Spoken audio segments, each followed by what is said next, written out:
أشهد أن محمدا رسول الله.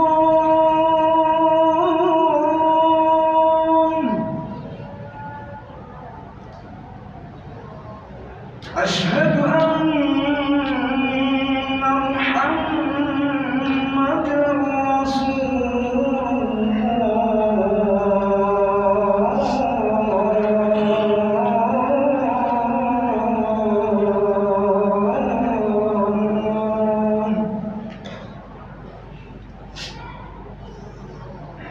حي على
إن الحمد لله نحمده ونستعينه ونستغفره ونعوذ بالله من شرور أنفسنا وسيئات أعمالنا من يهد الله فلا مضل له ومن يضلله فلا هادي له. أشهد أن لا إله إلا الله وحده لا شريك له وأشهد أن محمدا عبده ورسوله. اللهم صل وسلم وبارك على سيدنا محمد وعلى آله وأصحابه ومن تبعهم بإحسان إلى يوم الدين. أما بعد، فيا أيها الناس اتقوا الله حق تقاته ولا تموتن إلا وأنتم مسلمون. قال الله تعالى في القرآن الكريم: أعوذ بالله من الشيطان الرجيم.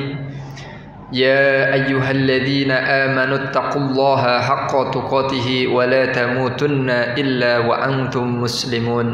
Shadaqallahul Azim. Hadirin saudaraku jamaah salat Jumat Masjid Nurul Huda yang dimuliakan Allah Subhanahu wa taala.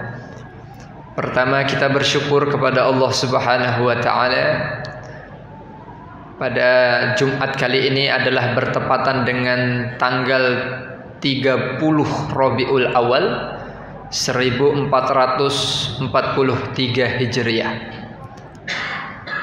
di mana kita semua masih diberikan nikmat sehat walafiat, nikmat iman, dan kita bisa melaksanakan kewajiban kita kepada Allah Subhanahu wa taala. Mudah-mudahan setiap detik yang kita lewati, setiap aktivitas yang kita jalankan, Allah Subhanahu wa taala catat sebagai amal soleh di sisinya. Amin amin ya Allah ya Rabbal alamin. Selanjutnya, salawat dan salam mari sama-sama kita sampaikan kepada Nabi kita tercinta Muhammad sallallahu alaihi wasallam. yaitu Sayyidul Anbiya'i wal Mursalin wa Khataman Nabiyyin, pemimpin para nabi dan rasul sekaligus penutup para nabi dan rasul, yaitu nabi yang kita cintai yang kelak akan memberikan syafaat kepada kita semua, yaitu Nabi Muhammad sallallahu alaihi wasallam. Mudah-mudahan kita semua yang hadir di sini akan mendapatkan pertolongan syafaatnya baik di dunia maupun di akhirat kelak. Amin amin ya Allah ya rabbal alamin. Berbicara mengenai Maulid Nabi Muhammad sallallahu alaihi wasallam, ini merupakan tradisi sekaligus di dalamnya banyak sekali amal-amal soleh yang apabila kita memperingatinya, dan hikmahnya juga sangat luar biasa sekali. Karena di dalam Maulid Nabi itu biasanya ada para ustadz, para kiai, para habaib itu membacakan sirah-sirah Nabi, membacakan sejarah-sejarah Nabi. Misalnya ada kitab Al-Barzanji yang ditulis oleh Habib Syekh Ja'far Al-Barzanji. Di situ dicantumkan di mana Nabi Muhammad sallallahu alaihi wasallam sebelum dilahirkan,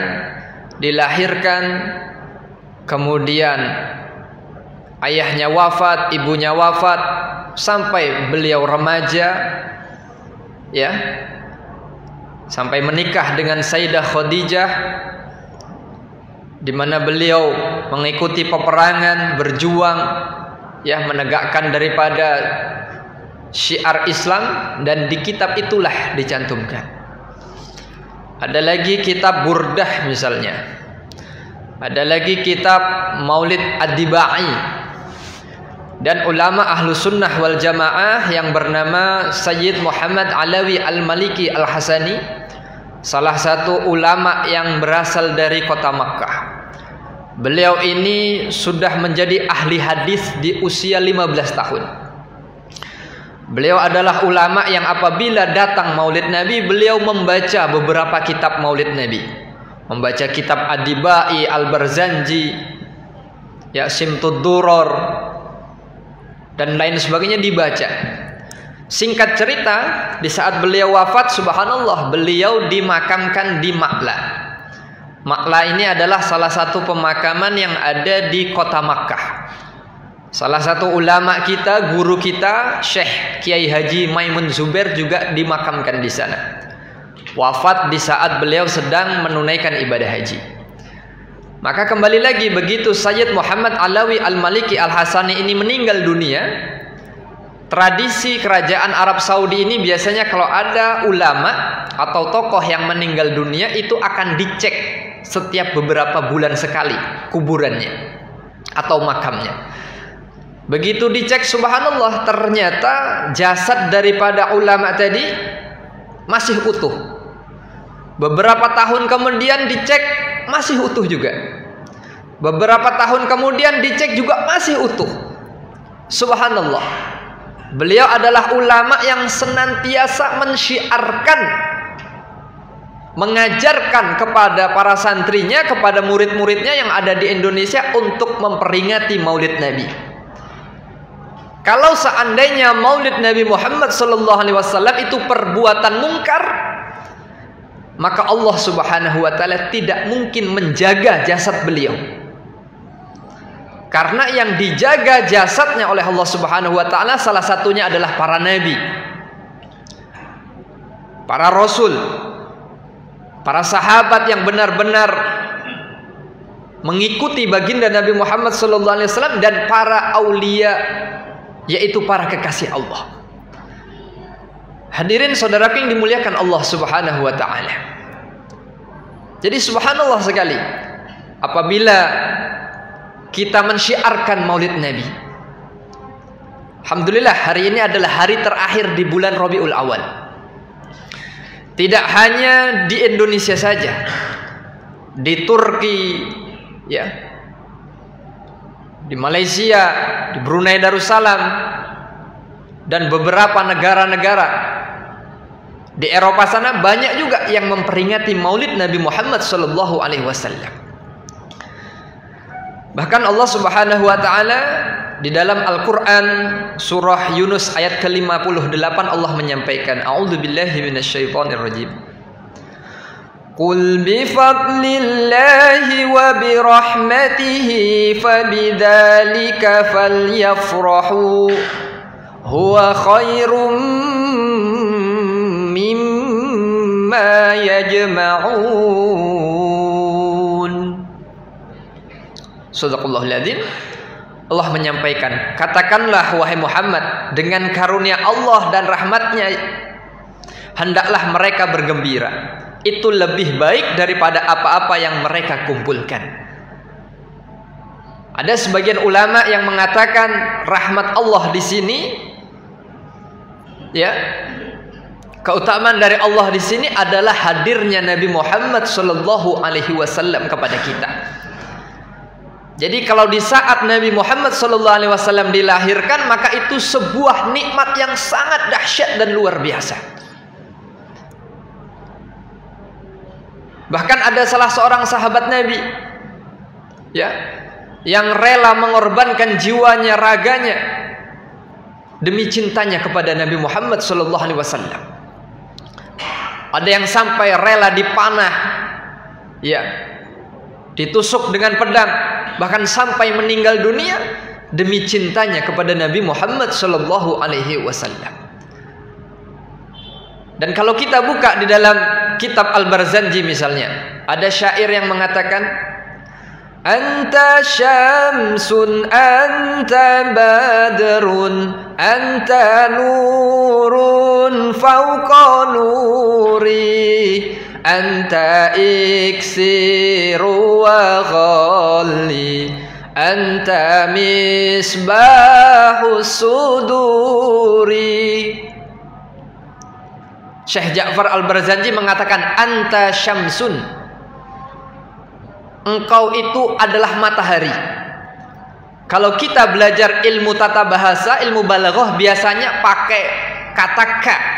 Anta kasyamsun, engkau seperti matahari. Tetapi di kalimat ini Syekh Ja'far Al-Barzanji mengatakan anta syamsun, tidak memakai kata seperti, tetapi langsung engkau adalah matahari. Artinya apa? Nabi Muhammad SAW itu manfaatnya, berkahnya, syafaatnya itu akan diberikan kepada umatnya di seluruh penjuru dunia ini. Dan manfaatnya lebih dibandingkan sinar matahari yang menyinari dunia ini. Anta badrun, engkau laksana bulan purnama. Para sahabat kalau sudah memandang Nabi kita tercinta Muhammad SAW, maka akan timbul ketenangan dalam hatinya. Yang tidak berani akan menjadi berani. Yang dahulunya tidak mau berkorban, dia akan mengorbankan jiwa dan raganya. Kenapa? Karena kecintaannya, kewibawaan daripada Nabi kita tercinta Muhammad SAW. Dan tidak ada satu tokoh pun di dunia ini yang sejarahnya ditulis begitu lengkap seperti Nabi kita tercinta Muhammad SAW. Di mana ucapannya ditulis oleh ribuan para ulama, para sahabat. Di mana ada kitab Sahih Bukhari, kitab Sahih Muslim, Sunan Abi Daud, ada kitab Sirah Nabawiyah, ada kitab fikih dan lain sebagainya. Itu semua salah satu sumbernya adalah ucapan daripada Nabi kita tercinta Muhammad sallallahu alaihi wasallam. Jadi memperingati Maulid Nabi ini adalah salah satu ibadah atau tradisi yang di dalamnya banyak manfaatnya sekali. Dengan kita memperingati Maulid Nabi Muhammad SAW, anak-anak kita akan lebih kenal dengan Nabi. Siapa ayah Nabi? Siapa Sayyid Abdullah? Siapa Sayyid Abdul Muttalib, Abdi Manaf, Qusay, Kilab? Siapa Sayyidah Khadijah? Siapa Fatimah? Karena di dalam ayat lain Allah mengatakan wa ma kana Allahu liyu'adzibahum wa anta fihim. Sungguh Allah tidak akan mengazab selama engkau berada di antara mereka. Ada para ulama yang mengatakan selama Nabi kita tercinta Muhammad sallallahu alaihi wasallam berada di tengah-tengah para sahabat, maka Allah tidak akan mengazab para sahabat. Tapi ada juga yang berpendapat selama Nabi Muhammad sallallahu alaihi wasallam ada di hati kita, kita senantiasa membaca sholawat kepada Nabi, Allahumma salli wa sallim wa barik ala sayyidina Muhammadin, maka kita akan dijauhkan dari berbagai macam keburukan, malapetaka, wabah dan lain sebagainya. Artinya apa? Nabi Muhammad SAW adalah salah satu tokoh Rasul yang patut kita idolakan. Hadirin saudaraku yang dimuliakan Allah Subhanahu wa taala. Selanjutnya, melalui momentum Maulid Nabi Muhammad SAW tentunya juga kita akan melihat karakter Nabi Muhammad SAW. Di antaranya yang diriwayatkan Imam Muslim, a'udzubillahi minasyaitonirrajim, dalam sebuah hadis an Aisyah radhiyallahu anha qalat kana an-nabiy sallallahu alaihi wasallam yadhkurullaha azza wa jalla ala kulli ahyanihi. Nabi Muhammad SAW itu, kata Aisyah, senantiasa mengingat Allah Subhanahu wa ta'ala dimanapun beliau berada dan kapanpun waktunya. Jadi salah satu akhlak Nabi Muhammad SAW kepada Allah Subhanahu wa ta'ala adalah mengingat Allah dimanapun beliau berada. Hatinya selalu berzikir kepada Allah. Nabi Muhammad SAW menyampaikan ahabbul kalami illallah arba'un. Ada 4 kalimat yang sangat dicintai Allah. Subhanallah walhamdulillah wa la ilaha illallah wallahu akbar. Maka agar kita dicintai Allah, dicintai Rasul, karena kita mengikuti sunnah Rasul, maka amalkanlah amalan-amalan yang dilakukan oleh Rasul, yaitu berzikir dimanapun kita berada. Di saat kita bekerja, lisan kita berzikir. Di saat kita berkendaraan, lisan kita berzikir, hati kita berzikir. Dimanapun kita berada dan kapanpun waktunya, maka kita disunnahkan untuk berzikir. Nabi Muhammad SAW bersabda, "Matsalul ladzi yadhkuru rabbahu wal ladzi la yadhkuru rabbahu matsalul haji wal mayyit." Perumpamaan orang yang berzikir dengan orang yang tidak berzikir seperti orang yang hidup dengan orang yang mati. Kalau kita berjalan dimanapun kita berada tidak mengingat Allah, hati kita lalai, maka sesungguhnya hati kita telah mati. Tapi kalau kita di tengah-tengah kesibukan kita senantiasa berzikir, mengucap kalimat-kalimat thayyibah yang dicintai Allah, maka subhanallah, sesungguhnya hati kita hidup dan mendapatkan pengawasan sekaligus rahmat dari Allah Subhanahu wa ta'ala. Hadirin saudaraku yang dimuliakan Allah Subhanahu wa ta'ala, ini amalan atau akhlak Nabi yang perlu kita istiqomahkan dalam kehidupan kita sehari-hari. Dan selanjutnya, kalau berkaitan dengan ibadah sosial, Nabi Muhammad SAW adalah orang yang sangat mudah memaafkan, tidak mudah mencaci maki, tidak mudah membenci. Suatu ketika ada seorang Arab Badui. Arab Badui ini tiba-tiba buang kotoran, kencing di masjid. Orang Arab Badui ini adalah Arab pedalaman yang tidak memiliki latar belakang pendidikan yang baik. Maka pada saat itu begitu Arab Badui ini kencing di masjid, maka para sahabat ingin sekali mengusir Arab Badui tadi. Maka oleh Nabi kita tercinta Muhammad SAW ditahan. Jangan, biarkan dia buang kotoran sampai selesai. Maka begitu dia kencing selesai di masjid, padahal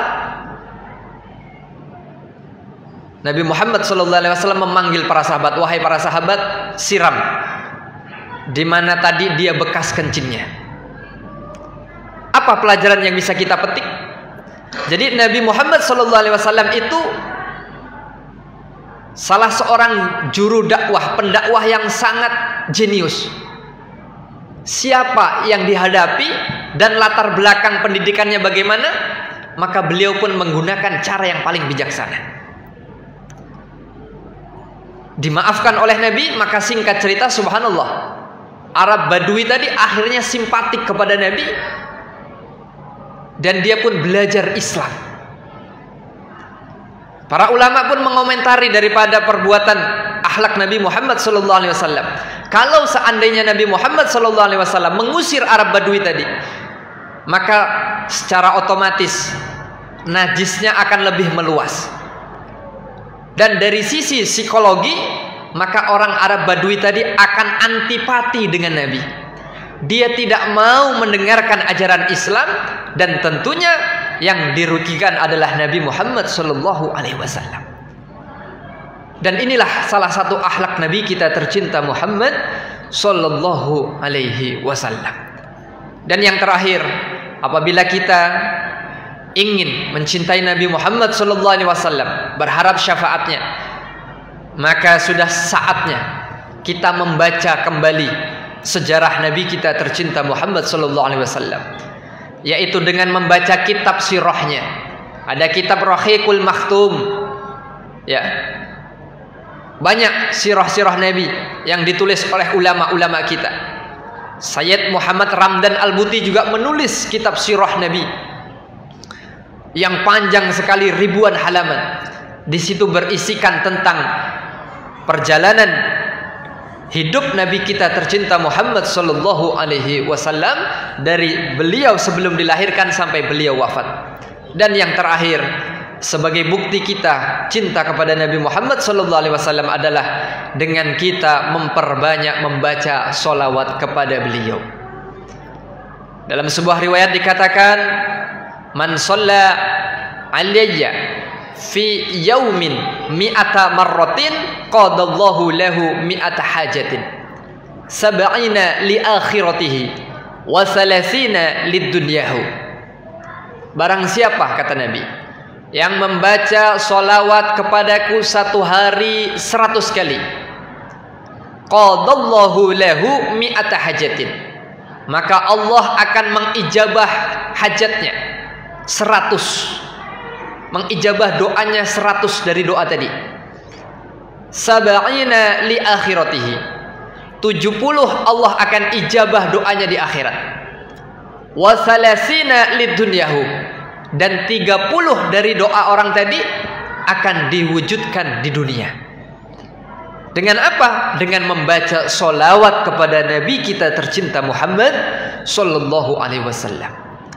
Boleh sallallahu ala Muhammad, boleh Allahumma salli wa sallim wa barik ala sayyidina Muhammad, atau boleh Allahumma salli ala sayyidina Muhammadin wa ala ali sayyidina Muhammadin. Karena solawat ini yang mencontohkan langsung adalah Allah subhanahu wa ta'ala.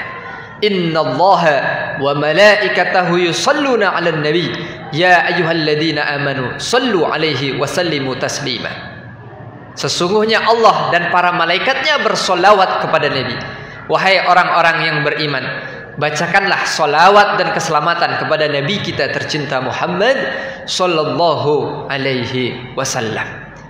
Mudah-mudahan dengan kita mengamalkan membaca solawat sebanyak-banyaknya, maka kita semua akan mendapatkan syafaatnya, baik di dunia maupun di akhirat kelak. Amin amin ya Allah ya rabbal alamin.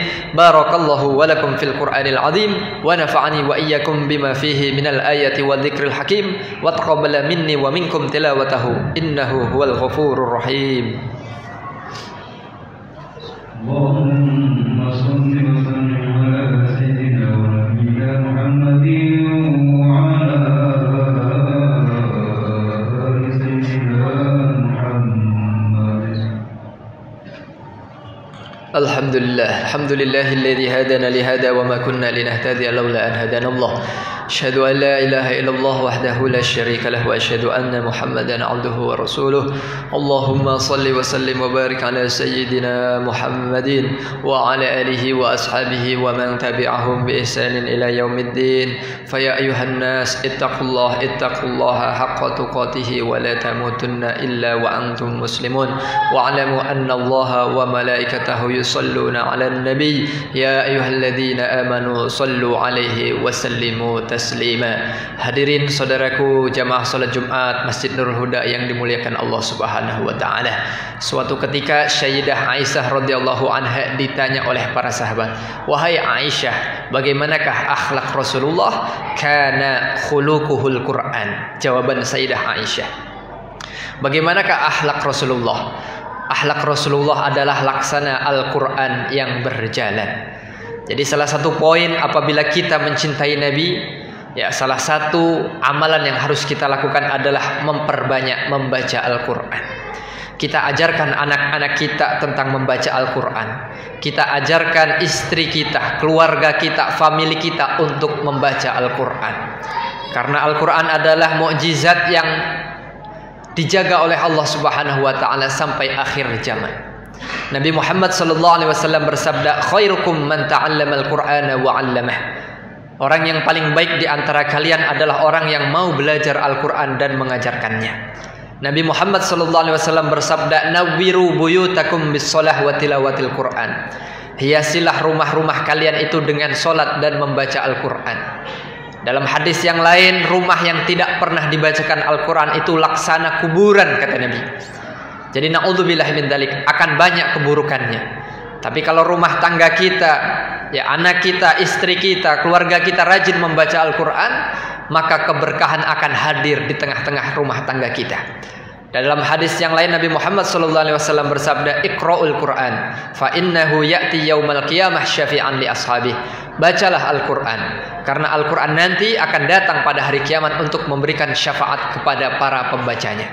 Dalam hadis yang lain Nabi Muhammad SAW bersabda, "Innallaha yarfa'u bihadzal kitabi aqwaman wa yadh'u bihi akharin." Sesungguhnya Allah akan mengangkat derajat suatu kaum itu dengan Al-Quran, dan Allah juga akan merendahkannya dengan Al-Quran. Insya Allah, kalau kita berlomba-lomba semangat yang mendidik keluarga kita dengan Al-Quran, maka Allah akan berikan kemuliaan kepada kita dunia dan akhirat. Tapi na'udzubillah min dzalik, kalau kita menjauhi Al-Quran, kita tidak mau tahu tentang Al-Quran, bahkan kita tidak mau mendakwahkan Quran, na'udzubillah min dzalik, kita akan mendapatkan keburukan dunia dan akhirat. Mudah-mudahan khutbah yang singkat ini bermanfaat. Mari sama-sama kita angkat kedua tangan kita bermunajat kepada Allah Subhanahu wa taala. Mudah-mudahan Allah ampuni dosa-dosa kita dan Allah Subhanahu wa taala ijabah doa-doa kita. Amin amin ya Allah ya rabbal alamin. Allahumma ighfir lil muslimin wal muslimat wal mu'minina wal mu'minat al ahya'i minhum wal amwat innaka qaribun mujibu da'wati ya qadil hajat bi rahmatika ya arhamar rahimin. Ya Allah ya Tuhan kami, ampunilah dosa-dosa kami ya Allah. Dosa-dosa kedua orang tua kami, dosa-dosa guru-guru kami ya Allah. Seluruh dosa-dosa kaum muslimin wal muslimat, baik yang masih hidup ataupun yang telah wafat ya Allah. Allahumma rzuqna ilman nafi'an wa rizqan thayyiban wa amalan mutaqabbalan. Ya Allah ya Tuhan kami, berikanlah rizki yang baik, rizki yang halal, yang berkah, ilmu yang bermanfaat ya Allah, dan amal soleh yang Engkau terima ya Allah. Ya Allah biha bi husnil khatimah.